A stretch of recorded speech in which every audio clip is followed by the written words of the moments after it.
What's up everybody, Mike here. I made some cinnamon rolls with a cream cheese frosting and I'm going to show you what I did.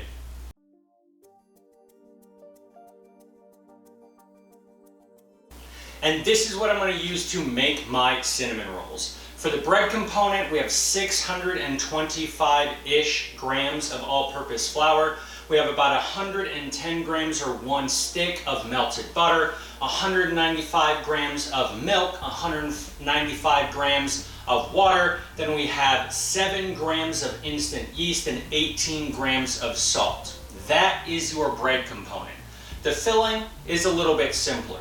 We have 1/3 cup of brown sugar. We have 1 tablespoon of cinnamon. We have 1/2 teaspoon of salt and 1/2 teaspoon of freshly ground nutmeg that's going to be brushed over some softened butter, 3 tablespoons of butter. Then for the icing, we have very simple components. It's going to be 4 ounces of cream cheese, 2 tablespoons of butter, and then we have 2/3 cup of powdered sugar. My equipment is laid out right here. I'm going to be using my stand mixer and my hand mixer, and then I'm going to be using some cake pans to actually bake things in. So I'm going to walk you through what you need to do to make this next.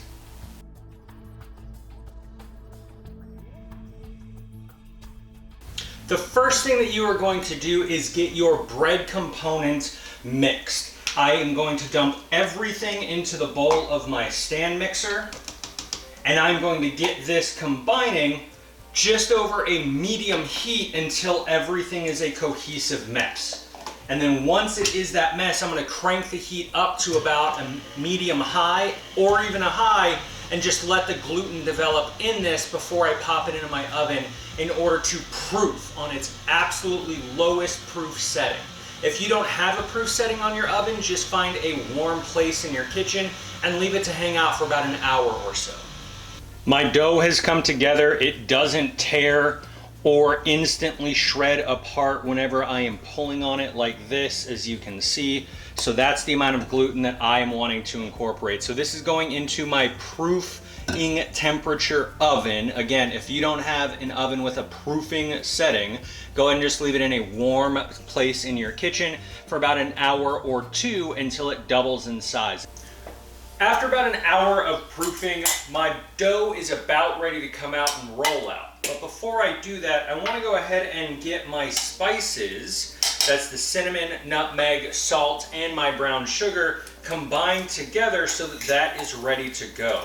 And then once I have this roughly combined, I'm just going to set it aside for a few minutes while I am waiting on my dough and then while I'm rolling it out. And I'm going to show you what you're going to do in the next step right after I show you what the dough looks like when it's done proofing. My dough has doubled in size, so it is time for me to pull it out of my bowl and for me to go ahead and start rolling it out and then portioning my rolls out.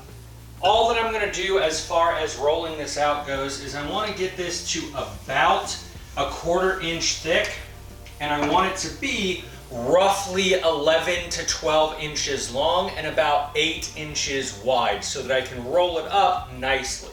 I'm going to show you what this looks like when I'm ready to put my filling on next. With your dough rolled out, you want to go ahead and take your softened butter and start spreading that all across your dough. And then once you have it spread all over 90% of your dough, you want to leave just a few inches, like 1, maybe 1.5 inches at the bottom so that you can roll it up. That's when you are going to go ahead and start spreading your cinnamon sugar across your buttered surface. And I'm going to show you that step in a minute. After you have rolled out your dough and you have spread the butter across the entire surface with a tiny little bit so that you can start the roll, you want to go ahead and sprinkle your sugar and your cinnamon and nutmeg mixture evenly across the top of your dough. With your cinnamon brown sugar mixture evenly spread across your butter, this is when you are going to go ahead and start rolling up your log, and you want to try and be nice and tight as you are rolling so that it doesn't fall apart. With your cinnamon roll dough rolled into a log, this is when you can go ahead and start portioning your dough and actually putting it into your pan. If you want to spray your pan with a little bit of cooking spray, that is perfectly fine, but there should be more than enough butter in the actual dough to prevent the dough from sticking to this pan. So I'm just going to go ahead and get a bench scraper so that I can go ahead and cut these. I'm going to sacrifice the ends out of my dough so that I can get some nice clean cuts. And I just want to go ahead and try and get about 9 pieces out of this log. Once you have them cut, go ahead and get your cinnamon rolls positioned into your baking pan here. And you want to go ahead and let these proof for another hour or so that they can double in size and really fill up this pan right here.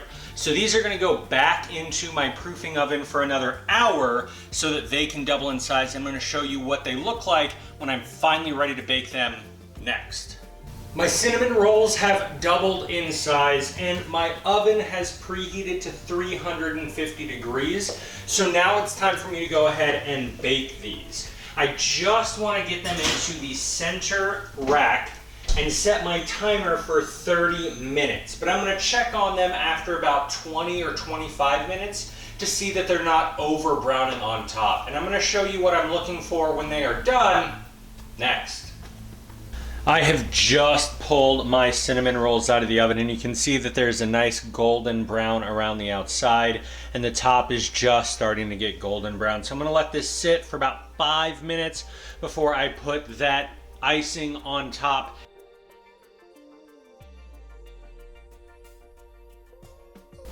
At this moment, my cinnamon rolls are in the oven, so I'm going to go ahead and make my cream cheese frosting just by taking my cream cheese, butter, and my powdered sugar and going to get that combined with my hand mixer.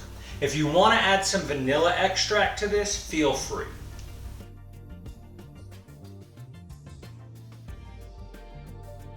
And that's how you make my cinnamon rolls. I really hope you try them out. If you do, let me know your thoughts. But for right now, just look at my face.